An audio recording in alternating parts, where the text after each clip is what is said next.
let's start with the issue of slavery. And it's certainly the case that the people that you're describing and the intellectual and Marxist influence types who criticize the more traditional institutions of the West accept it as a given that slavery is wrong. The nature of the slave can be a difficult question to answer. It would seem that there is no requirement that we should determine whether or not a person is a slave. There is, however, an important moral distinction in determining whether or not someone has become a slave because of something they have chosen. This is what Jordan Peterson discusses in his video on slavery and individualism.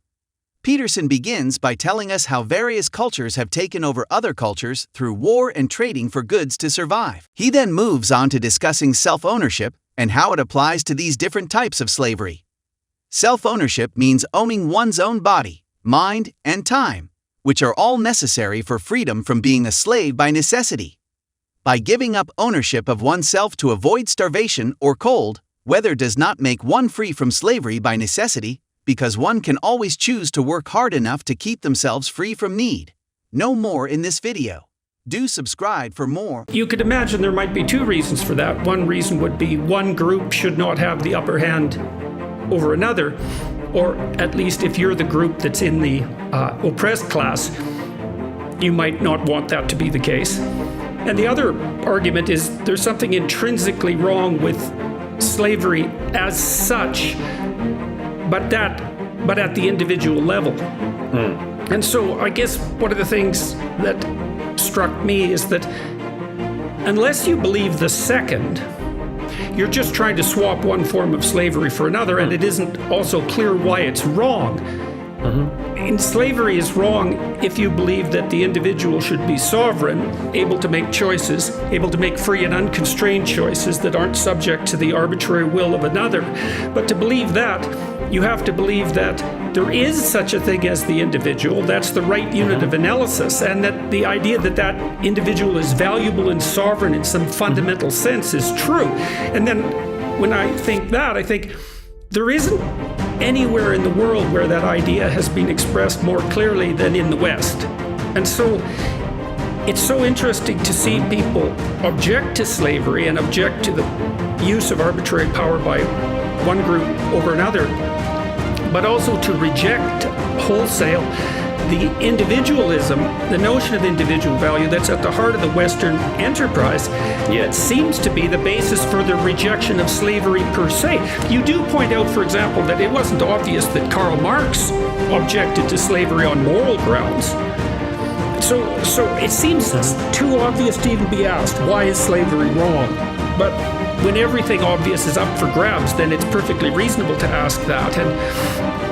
And so part of the problem with setting the group against the individual is that the people who do that seem to invalidate their own moral claim that what they're opposing is wrong. Like, on what basis is it wrong? Does that seem like a reasonable position to you?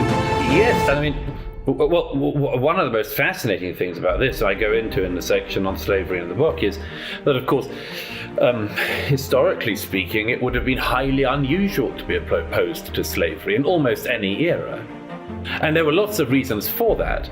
I mean, you first of all have one of the questions, as you know, that I delve into at one point in the book is, why are the Enlightenment philosophers under particular attack at the moment?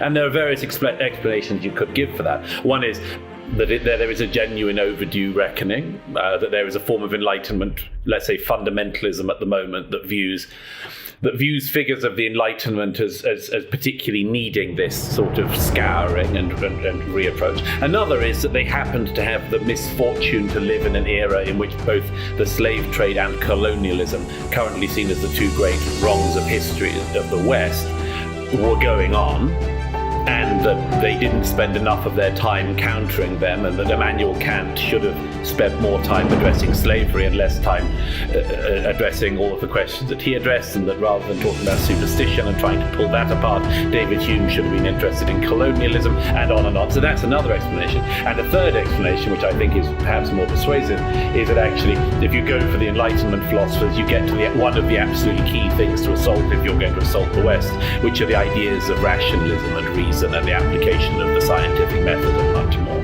But the reason I mention this is because, of course, what's so fascinating is that there are two aspects of the slavery thing in particular that need to be delved into. One is that thing of, well, everybody did it throughout history.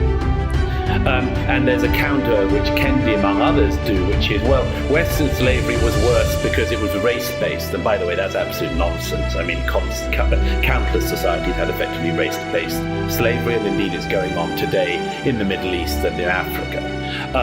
But there was a specific reason, actually, why during the Enlightenment period, and I cite Thomas Jefferson on this because he's a very interesting figure, trying to think this through as they were going through it. One of the reasons why Thomas Jefferson is so interesting is because he is one of the most thoughtful people of his era, was still not aware of whether or not there was an answer or which way the answer went to what was still a live conversation then, which was the monogenesis and polygenesis argument. That was the argument over whether or not all the human races were from the same stock, as it were, or whether we were all from different lines.